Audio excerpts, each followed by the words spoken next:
Greek mythology के हिसाब से उसका एक देवता था जिसका नाम था प्रोमेथियस। प्रोमेथियस के बारे में यह मशहूर है कि उसने खुदाओं के देवता ज़्यूस से आग चुराकर उसका इस्तेमाल इंसानों को सिखाया। इस पर ज़्यूस को इतना गुस्सा आया कि उसने प्रोमेथियस को पहाड़ पर बांध दिया और उस पर एक उकाब को मुसल्लत कर दिया। अब हालात ये थे कि उकाब प्रोमेथियस के पेट को चीरकर उसका जिगर खा जाता और कुछ देर के बाद प्रोमेथियस का पेट फिर से भर जाता और उकाब फिर से आता और उसका पेट चीरकर उसका जिगर खा जाता। यानी कि प्रोमेथियस मुसलसल अपने दर्द से जूझ रहा था। इस पर एक ग्रीक माइथोलॉजी और हीरो की एंट्री होती है जिसे हम कहते हैं हेराक्लिस। हेराक्लिस ने प्रोमेथियस को इस दर्द से आजादी दिलाई और ऐसे प्रोमेथियस इस दर्द से आजाद हो गया।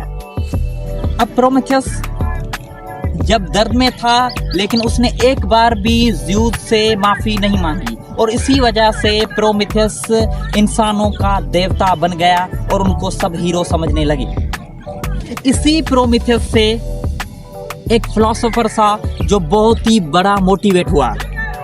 जिस तरह प्रोमेथियस की जिंदगी दुखों और तकलीफों से भरी हुई थी, उसी तरह इस फिलोसोफर की जिंदगी भी दुखों और तकलीफों से भरी हुई थी।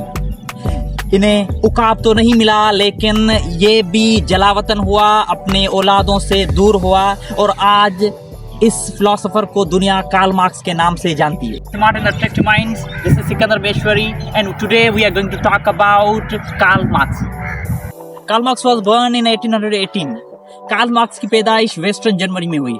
अच्छा, कार्ल मार्क्स ने जो बुक लिखी उसका नाम था दास कैपिटल। अच्छा, इस बुक में उन्होंने वर्किंग क्लास के बारे में बात की, उन्होंने मोनार्की और चर्च के खिलाफ बात की और इसी वजह से कार्ल मार्क्स ने सोसाइटी को दो हिस्सों में तकसीम किया, एक poor and rich. Karl Marx के हिसाब से जो अमीर हैं वो ज्यादा अमीर होते जा रहे हैं और जो गरीब हैं वो ज्यादा गरीब होते जा रहे हैं। आगे चल के कार्ल मार्क्स ने इस रिच एंड पुअर को कैपिटलिज्म और कम्युनिज्म में जो सो तब्दील किया। उन्होंने बताया कैपिटलिज्म किसे कहते हैं। कैपिटलिज्म एक ऐसी सोसाइटी जो किसी एलीट क्लास के हिसाब से कंट्रोल हो, और कम्युनिज्म हम किसे कहते हैं, from each according to his ability, जितना जो काबिल है उसे उतना दिया जाए। अगर एक बंदा है जो 15 किलो वजन उठा सकता है उसे 15 किलो ही उठाने दें और एक जो बंदा है 50 किलो उठा सकता है उसे 50 किलो उठाने दें। चल के कार्ल मार्क्स कम्युनिटी मैनिफेस्टो का कॉन्सेप्ट देता है जिसमें वो माशरे को या हम कहें सोसाइटी को कुछ हिस्सों में तकसीम करता है। सबसे पहले जो है वो होती है प्रिमिटिव कम्युनिज्म, जिसमें वो कहता है कि एक जब स्टोन एज था ना तो उस वक्त ये होता था कि जिसके पास टूल्स होते थे ना